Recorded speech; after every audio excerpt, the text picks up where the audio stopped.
देश को, सनातन को, उस ज्ञान को देंगे।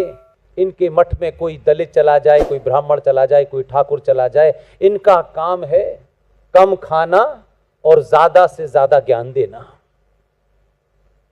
ये अपने उस इशू के लिए भी नहीं बोले। सरकार ने इनकी आक्रामकता को देखते हुए, क्योंकि बाकी समाज तो अपने दूसरे कामों में बिजी था, आपने ठेका इनको दे रखा था, ये चुप रहे। मैं कांग्रेस पार्टी का संत हूं, ये बीजेपी का संत है, ये समाजवादी पार्टी का संत है, ये बीएसपी का भी संत हो गया। आप बिके, वो किसी पार्टी में रहे, कभी उन्होंने समझौता अपनी किताब से नहीं किया। और इसके कारण सत्ता में नाम बदल गए होंगे, पार्टियां बदल गई होंगी, सत्ता पे बैठा हिंदू ही था पिछले 70 सालों में। उन्होंने अपनी सामूहिक शक्ति से एक निर्णय करवा दिया। आपके यहां तो उसकी चर्चा एक मठ से दूसरे मठ में नहीं हुई। इसलिए मैंने शुरू में कहा, इनकी आवाज उसी समय आती है कि पहले स्नान कौन करेगा, उसके अलावा इनकी कोई आवाज नहीं आती। ये चुप रहे।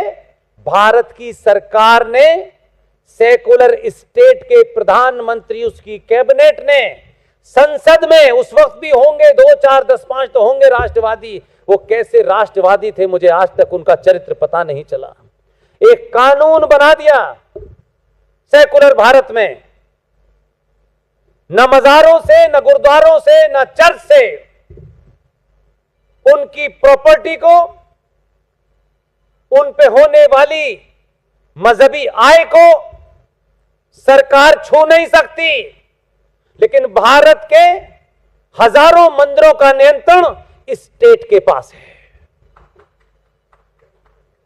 और वो नियंत्रण करते हैं।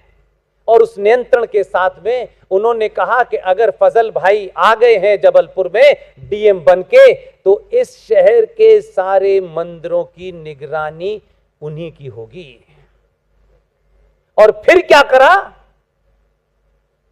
कि मंदिरों पे चढ़ने वाला मेरे दान का, मेरी आस्था का वो पैसा जो मैंने भगवान राम पर, गणेश जी पर, सरस्वती मां पे, दुर्गा मां पे, शिवलिंग में चढ़ाया है, सारा पैसा सरकार ले जाती है।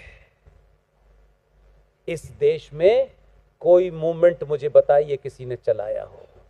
दुनिया का प्रवचन है जिससे ये संस्कृति चल रही है, जो ज्ञान के केंद्र हैं उस पे सरकार का कंट्रोल है। और मेरी और आपकी आस्था का जो पैसा है, जो गणेश जी को मुकुट आपने लाखों का चढ़ाया है, कभी पूछ तो लेते कि ये मुकुट जाता कहां है।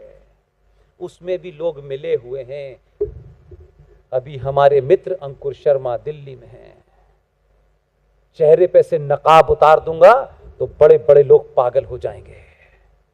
इसीलिए मैंने कहा कि कैलाश भाई ने कल मुझे खाना खिलाया भी और मुझे सुना भी, इसलिए वो बहादुर हैं। आसान नहीं है, खूब सुना उन्होंने, लेकिन पहली बार में इस बात की खुशी हुई कि कैलाश भाई के घर में जो कई सालों से नहीं बोली थी, कल खूब धड़ल्ले से बोली। तो मैंने कहा मैं रोज आया जाया करूं क्या?